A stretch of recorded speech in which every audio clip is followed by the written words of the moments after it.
남한에 온 탈북민 주방 아줌마를 모두가 비웃었습니다. 기름때 묻은 작업복 속 그녀가 국한 장마당에서 익힌 비상한 촉과 만만 자본주의를 파고든 놀라운 능력을 숨기고 있다는 사실을 아무도 몰랐습니다.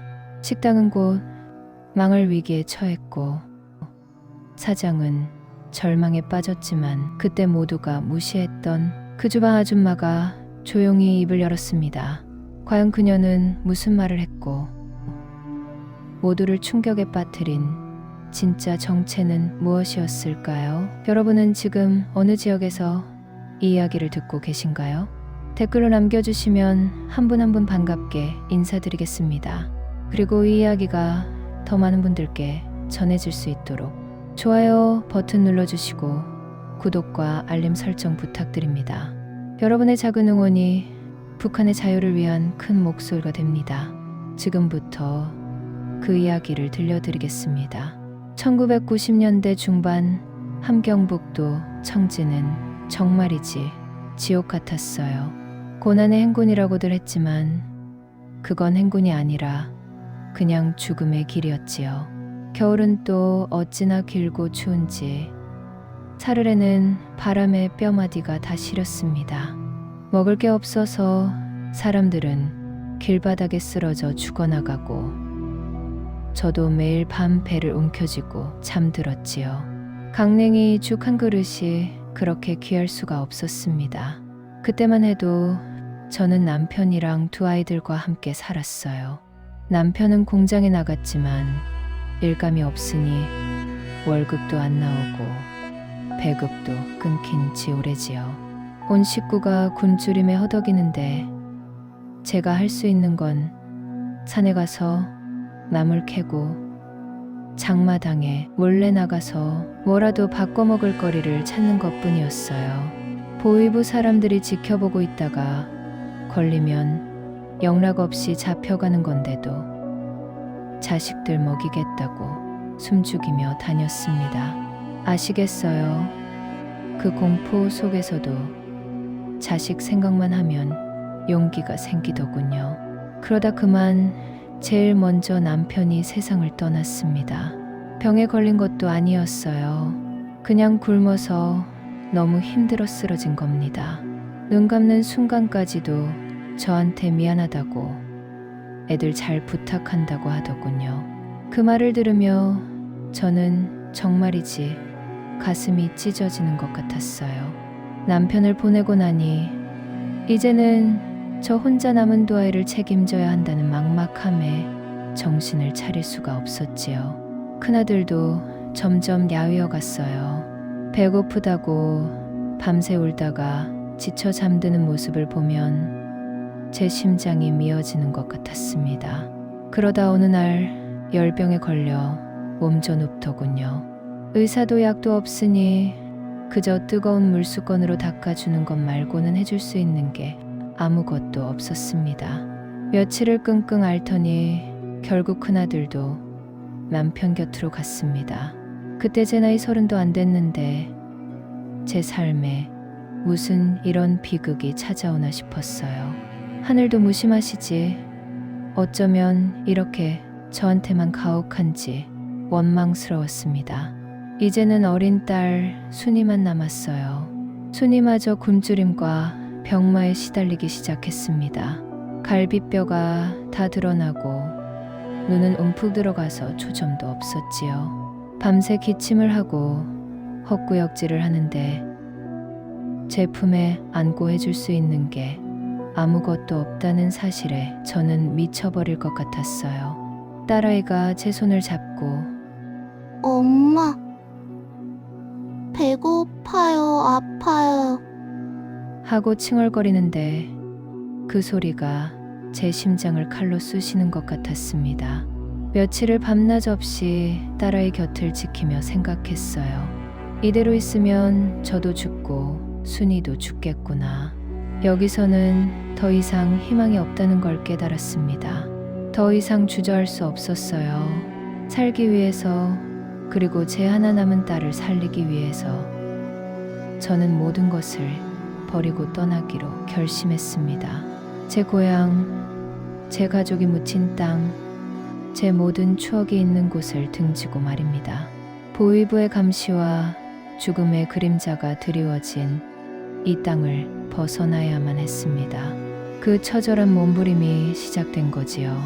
그때는 정말이지 앞이 보이지 않는 어둠 속에서 발만 동동 굴렀답니다. 보위부 놈들의 눈을 피해 마을 뒷산으로 숨어들었어요. 밤이 깊어지니 온 세상이 차가운 숯덩이처럼 느껴지더군요. 숨을 고를 틈도 없이 오직 두만강으로 향하는 길만을 재촉했습니다. 심장은 쿵쾅거리고 머릿속은 온통 잡히면 안 된다. 죽어도 잡히면 안 된다는 생각뿐이었어요. 눈 덮인 길은 발목까지 푹푹 빠지는데 넘어질까봐 한 발 한 발 조심스럽게 내디뎠습니다. 멀리서 개 짖는 소리가 들려오면 저도 모르게 몸을 움츠렸어요. 혹시 저 개들이 보위부 초소의 개들일까봐, 제 발소리를 듣고 따라올까봐 온몸이 바들바들 떨렸지요. 추위는 또 어떻고요. 살을 애는 듯한 바람이 옷 속을 파고들어 뼈마디까지 시렸습니다.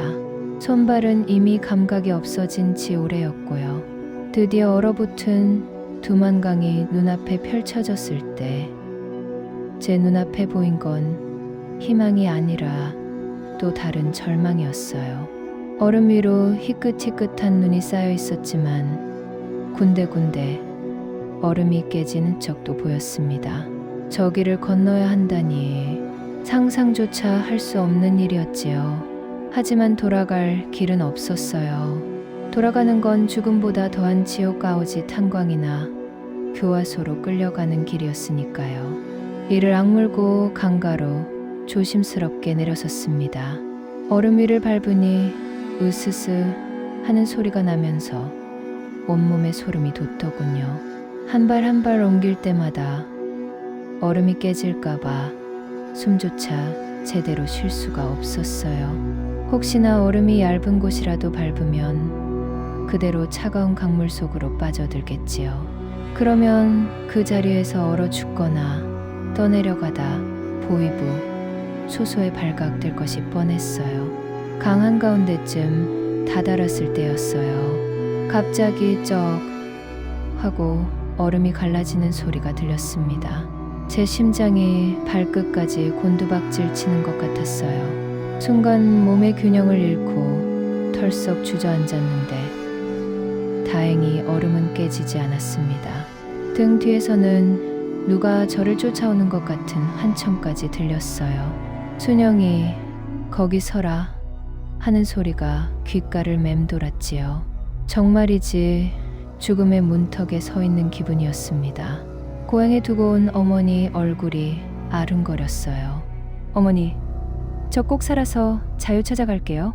그렇게 속으로 수없이 되뇌며 저는 오직 살아야 한다는 일념 하나로 다시 힘겹게 몸을 일으켰습니다. 얼음 위를 기어가다시피 해서 앞으로 나아갔어요. 얼굴에 흐르는 눈물인지 콧물인지 모를 액체는 이미 얼어붙어 볼에 달라붙어 있었고요. 마침내 강 건너편 땅에 발을 디뎠을 때 저는 그 자리에 풀썩 주저앉았습니다. 온몸의 힘이 다 빠져나가더군요. 얼어붙은 강물 위에서 보위부의 감시와 죽음의 위협을 뚫고 건너왔다는 사실이 믿기지 않았습니다. 하지만 아직 안심할 수는 없었어요. 이곳은 여전히 낯선 땅, 또 다른 위험이 도사리고 있는 곳이었으니까요. 차가운 눈밭에 얼굴을 파묻고 한참을 울었습니다. 이제 저는 정말 어디로 가야 할까요? 두만강을 건너 중국 땅에 발을 디뎠을 때 솔직히 말해서 그때는 모든 고난이 끝난 줄 알았더랬습니다. 그 차가운 강물을 건너는 순간은 정말이지 죽었다 살아난 기분이었으니 말입니다. 그런데 아시겠습니까? 그게 끝이 아니었던 겁니다.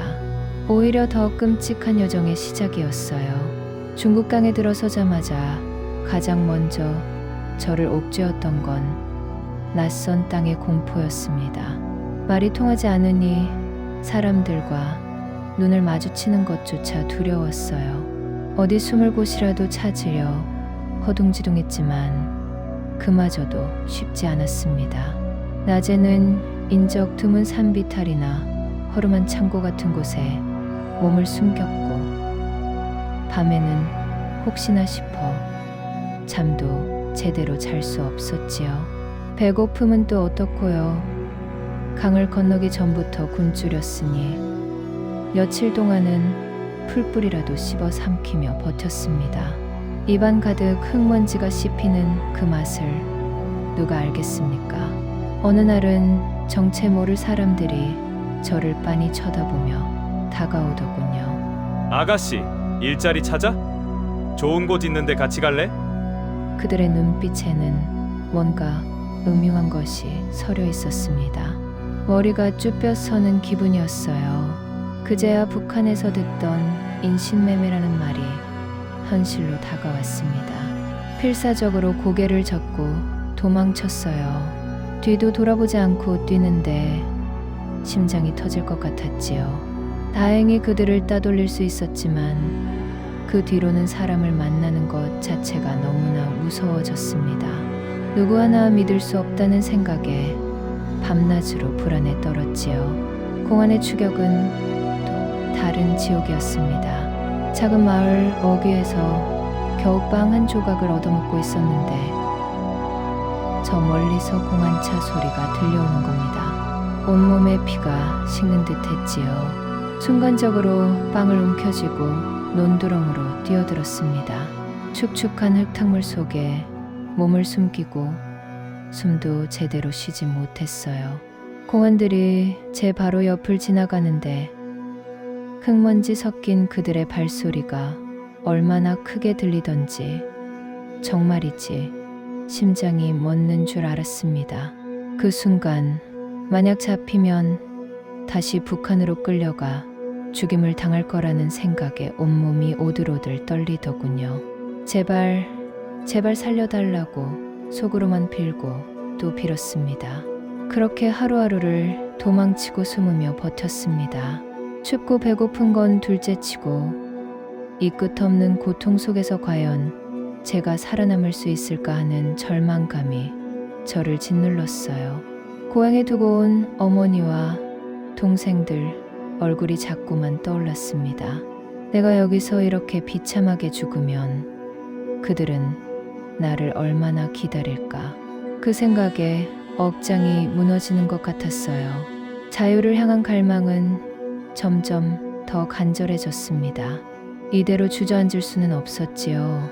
그러던 어느 날 우연히 한 브로커를 만나게 되었습니다. 그는 저에게 한국으로 가는 길을 안내해 주겠다고 했어요. 물론 공짜는 아니었지요. 하지만 저는 그에게서 마지막 희망을 보았습니다. 이미 가진 것도 잃을 것도 없었으니까요. 또 다른 위험한 여정이 시작될 것을 알았지만 그 길이 자유로 향하는 길이라면 어떤 고난이라도 감수하겠다고 다짐했습니다. 그 브로커의 차에 몸을 싣는 순간 제 심장은 다시금 격렬하게 뛰기 시작했습니다. 이번에는 정말 자유를 찾을 수 있을까요? 그저 막연한 희망만이 저를 이끌고 있었습니다. 남조선 땅을 밟았을 때 말입니다. 처음엔 정말 꿈만 같았댔어요. 그제도 지긋한 국경, 압록강 물결, 뒤쫓아오던 보이부원들의 그림자, 그 모든 악몽에서 벗어났다는 안도감에 그만 눈물이 왈칵 쏟아지더군요. 이제는 사람답게 살 수 있겠구나. 따뜻한 밥도 실컷 먹고 자유롭게 말하고 다닐 수 있겠구나 하고 생각했지 뭡니까. 하지만 말입니다. 현실은 제가 상상했던 것과는 많이 달랐어요. 하나원이라는 곳에서 이것저것 가르쳐주고 정착금도 주었지만 그게 다는 아니더군요. 바깥 세상은 뭐랄까 제가 그동안 살아온 세상과는 너무나 달랐어요. 빌딩들은 하늘을 찌르듯이 높고 사람들은 다들 바쁘게 움직이고 말씨도 제가 쓰는 말과는 조금씩 달랐습니다. 가장 힘들었던 건 저를 바라보는 사람들의 시선이었어요. 제가 탈북민이라는 사실을 알게 되면 다들 고개를 갸웃거리거나 왠지 모르게 거리를 두는 것이 느껴지더군요. 마치 제가 무슨 병이라도 가진 사람처럼 말입니다. 어디서 오셨어요? 하고 물으면 북에서 왔습니다 하고 대답하는 순간 분위기가 싹 변해요. 그 순간부터 저는 순영이가 아니라 그저 탈북민이라는 꼬리표가 붙은 사람이 되는 거지요. 아시겠습니까? 그 꼬리표가 얼마나 무거운지 말입니다. 일자리를 구하는 것도 하늘의 별 따기였어요. 나이도 많고 이렇다 할 기술도 없으니 누가 저를 써주겠습니까? 면접을 보러 가면 다들 어딘가 미심쩍은 눈빛으로 저를 훑어보더군요. 북에서 왔으니 뭘 알겠어? 혹시 사고라도 치는 건 아닐까? 이런 편견이 느껴지는 듯했습니다. 몇 번이고 거절당하고 나니 제 발걸음이 점점 무거워지더군요. 이 넓은 남조선 땅에 제가 설 자리는 정말 없는 걸까 하고 말입니다. 그래도 먹고는 살아야 하지 않겠습니까? 굶어 죽을 수는 없잖아요. 그래서 제가 찾아낸 일이 서울의 한 허름한 식당 주방 청소부 일이었어요. 새벽같이 출근해서 밤늦게까지 그릇을 닦고 바닥을 쓸고 기름때를 벗겨내는 일이었죠. 낡고 더러운 작업복을 입고 고무장갑을 낀 채 묵묵히 일했습니다. 허리도 아프고 손목도 시큰거리고 매일매일 몸이 천근만근이었지만 그래도 꾸역꾸역 버텼습니다. 식당 사람들은 저를 그저 주방 아줌마라고 불렀어요. 이름 대신 아줌마. 가끔은 불쌍한 노년의 탈북민으로 보는 듯한 시선도 느껴졌어요. 제가 북에서 어떤 삶을 살았는지, 여기까지 오기 위해 어떤 고난을 겪었는지 아무도 궁금해하지 않더군요. 그저 묵묵히 자기 할 일이나 하는 어딘가 좀 불쌍해 보이는 사람 정도로 여기는 것 같았습니다. 하지만 저는 압록강을 건너고 중국 땅을 헤매고 라오스 정글을 지나온 순영이었어요. 고향에 두고 온 가족들을 생각하면 여기서 주저앉을 수는 없었습니다. 자유의 땅이라고 해서 다 꽃길만 있는 건 아니더군요. 또 다른 고난이 시작된 것 같았습니다. 그래도 여기서 포기할 수는 없어요. 이 고된 삶 속에서도 희망의 끈을 놓지 않으려고 저는 매일 아침 이를 악물고 일터로 향했습니다. 언젠가는 따뜻한 밥 한 끼, 편안한 잠자리, 그리고 무엇보다 사람들의 따뜻한 시선을 받을 수 있을 거라고 그렇게 믿으면서 말입니다. 박 사장네 식당에서 일하면서 참 별의별 소리를 다 들었지 말입니다. 탈북민이라고 북에서 왔다고 굶어 죽지 않게 밥 먹여주는 것만으로도 감사히 여기라더군요. 설거지통에 손 담글 때마다 기름때 낀 바닥을 닦을 때마다 귓가에 박히는 그 멸시 섞인 말들이 어찌나 서럽던지, 때로는 정말이지 내가 여기 와서 뭘 하나 이런 대접을 받으려고 그 모진 길을 왔나 싶었지 뭡니까. 하지만 말입니다. 사람이 것만 보고 다 아는 건 아니잖아요. 각 사장은 제가 그저 북에서 온 불쌍하고 촌스러운 아줌마인 줄 알았을 거예요. 기름때 낀 작업복 속에 숨겨진 게 뭔지 절대 짐작도 못했을 겁니다. 사실 저는 어린 시절부터 장마당에서 잔뼈가 굵었단 말입니다. 배급이 끊겨서 굶어 죽기 직전까지 가보니 어떻게든 살려면 돈을 벌어야 하더라고요. 남들이 보기엔 그저 시장 구석에서 물건 팔고 사고하는 별것 아닌 일 같아 보여도 거기서 눈치와 계산 그리고 사람 마음 읽는 법을 배웠어요.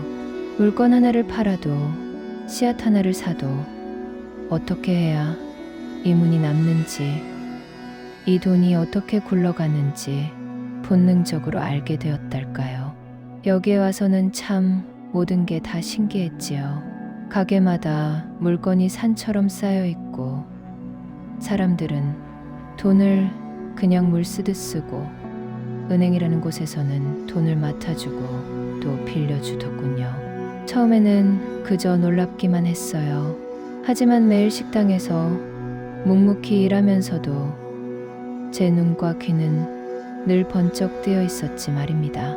손님들이 나누는 이야기, 텔레비전에서 나오는 뉴스, 신문지 조각 하나라도 허투루 보지 않았어요. 자본주의라는 게 대체 어떻게 돌아가는 건지, 이 돈이라는 게 어떻게 더 큰 돈이 되는지, 마치 갈증 난 사람이 물을 찾듯 공부하고 또 공부했습니다. 처음에는 은행에 가서 통장을 만들었지요. 몇십만 원 안 되는 돈이었지만 그걸로 주식이라는 걸 시작해 봤어요. 물론 처음부터 잘 된 건 아니었습니다. 몇 번은 쓴맛도 봤지요. 하지만 장마당에서 물건값 흥정하듯 주식도 오르고 내리는 게 다 이유가 있다는 걸 알게 됐습니다. 기업이라는 게 어떤 물건을 만들고 사람들이 그걸 얼마나 샀쓰는지, 앞으로 이 사회가 어떻게 변할지를 끊임없이 고민했지요. 박 사장은 제가 틈만 나면 스마트폰을 들여다보는 걸 보고는 늙은 아줌마가 시답자는 게임이나 하고 앉았네. 하고 혀를 차더군요. 하지만 그건 게임이 아니었습니다. 제가 북에서 쌓은 감각과 여기 와서 배운 지식을 총동원해서 투자의 기회를 찾아내는 시간이었죠. 조용히 정말 아무도 모르게 제 자산은 조금씩 아주 조금씩 불어나기 시작했습니다. 기름때 낀 작업복 속에서 저는 남몰래 저만의 작은 왕국을 짓고 있었던 셈입니다. 시간이 흘러갈수록 식당 형편은 말이 아니게 되더군요. 처음엔 그럭저럭 손님들도 있었는데 어느새 썰렁한 빈자리만 늘어갔지 뭡니까. 테이블마다 묵은 먼지가 앉아있고 주방에선 기름 쩐내가 더 심하게 풍겨나오는 것 같았어요. 박 사장님 얼굴은 나날이 흙빛으로 변해갔고 그 불안한 마음이 저한테 고스란히 쏟아졌습니다. 아시겠어요? 원래도 저한테는 매정하게 구셨지만 식당이 어려워지니까 그 정도가 심해지더군요. 야, 너는 일도 제대로 못해?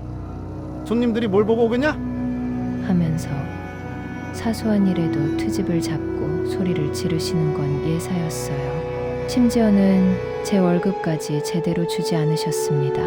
겨우 한 달에 한 번 받는 돈인데 그것마저 미루고 또 미루시더군요. 야, 지금 식당이 어려워서 다 같이 고생하는 판에 너만 돈 내놓으라 할 거야? 나중에 나 챙겨줄 테니 좀 참아. 하고 말씀하시는데 제 입장에선 속으로 피눈물이 났지요. 다른 직원들도 다들 불만이 많았어요. 주방장 아저씨는 매일 한숨만 쉬시고 홀서빙 보던 아가씨들도 이러다 우리 다 굶어 죽는 거 아니야? 하면서 수군거렸습니다. 다들 불안해하는데 저만 묵묵히 제 할 일만 했어요. 손님이 없어도 매일 똑같이 바닥을 닦고 식탁을 정리하고 먼지 앉은 창문을 닦아냈습니다. 박 사장님은 그런 저를 보고 전혀는 아무 생각도 없나 보다. 하고 비웃으시는 것 같았지만 제 속은 그렇지 않았습니다. 그러던 어느 날이었어요. 박 사장님이 잔뜩 상기된 얼굴로 식당으로 뛰어 들어오시더군요. 그날따라 모든 직원이 다 모여있는 걸 보아하니 뭔가 심상치 않은 일이 터졌다는 걸 직감했습니다. 박 사장님은 씩씩거리면서 식당이 경매에 넘어간답니다. 하고 소리 지르셨습니다. 그 말 한마디에 식당 안은 순식간에 아수라장이 되었습니다. 뭐라고요? 그럼 우리 다 쫓겨나는 거예요? 내 월급은요? 이제 어떡해요? 하며 여기저기서 고성과 탄식이 터져 나왔어요. 직원들은 서로 붙잡고 울기도 하고 박 사장님께 따지기도 하고 저마다 살 길을 찾아야 한다며 허둥지둥했습니다. 다들 당황하고 불안에 떠는 모습이었지요. 하지만 저는 그 혼란 속에서도 여전히 손에 걸레를 들고 묵묵히 바닥을 닦고 있었습니다. 아무 말도 하지 않고 그저 깨끗하게 닦인 바닥을 내려다볼 뿐이었지요. 박 사장님이 저를 힐끗 보시더니 어이구, 전혀는 정신이 나갔나? 이 와중에도 청소나 하고 앉았네? 하고 중얼거리시는 소리가 들렸어요. 그런데 그때였을 겁니다. 제 눈빛은 아마도 평소와는 달랐을 거예요. 겉으로는 아무렇지 않은 척 그저 묵묵히 청소만 하는 모습이었지만 제 마음속에는 차가운 얼음 같은 결심이 자리 잡고 있었습니다. 이대로는 안 된다는 생각, 더 이상 이렇게 살 수는 없다는 강한 의지가 제 눈빛에 그대로 비쳤을 겁니다. 혼란스러운 식당 안 울부짖는 직원들 사이에서 저는 차분하고 냉철하게 다음 수를 생각하고 있었습니다. 아시겠습니까? 그렇게 모든 것이 무너져 내리는 순간 저는 오히려 더 단단해지고 있었던 겁니다. 식당이 경매에 넘어간다고 했을 때 다들 포기하는 분위기였어요. 박 사장님은 그만 주저앉아 버리더군요. 직원들도 서로 얼굴만 쳐다보고 한숨만 쉬었지요. 그 척박한 땅에서 넘어오면서도 이렇게 막막한 기분은 처음이었습니다. 뭐랄까, 이젠 정말 끝이구나. 그런 절망감 같은 거 아시겠습니까? 하지만 저는 달랐어요. 제 마음속엔 다른 계획이 있었지요. 제가 문을 열고 식당 안으로 들어섰을 때 아마 다들 제가 누군지 알아보지 못했을 겁니다. 평소 보시던 김순영과는 많이 달랐을 테니까요. 단정하게 차려입은 옷차림, 그리고 아마도 제 표정이 그랬을 겁니다. 차갑고 단호했으니까요. 모두의 시선이 저에게 꽂혔어요. 저는 망설임 없이 입을 열었죠. 이 식당 제가 인수할 겁니다. 제 말이 끝나자마자 다들 눈을 동그랗게 뜨더군요. 박 사장님은 저를 빤히 쳐다보더니 마치 귀신이라도 본 듯이 창백해졌습니다. 김순영 씨? 지금 무슨 소리를 하는 겁니까? 저는 박 사장님을 똑바로 바라봤어요. 네, 박 사장님. 제가 이 식당의 진정한 소유주입니다. 이제부터 제가 이 식당을 인수할 겁니다. 제 입에서 나온 그 말에 식당 안은 정적이 흘렀습니다. 직원들은 서로를 보며 수군거렸고 어떤 이는 믿을 수 없다는 표정으로 저를 노려보기도 했어요. 아마 그분들은 제가 그동안 어떤 마음으로 이 식당에서 일했는지 또 어떤 진실을 감추고 있었는지 전혀 몰랐을 겁니다. 북녘 땅에서 자유를 찾아 넘어온 저에게 이 식당은 단순한 일터가 아니었거든요. 제 모든 것을 걸고 지켜내야 할 어쩌면 제 인생의 마지막 희망 같은 것이었지요. 그들의 눈앞에서 펼쳐진 이 진실은 아마 큰 충격이었을 겁니다. 하지만 저는 후회하지 않아요. 이제야 비로소 제 진짜 모습을 드러낼 때가 왔으니까요. 이 식당은 저에게 단순한 건물이 아니라 제가 과거의 고통을 딛고 일어설 미래였으니까요. 이 반전의 서막이 모두에게 어떤 의미로 다가갈지는 이제부터 제가 보여드릴 겁니다.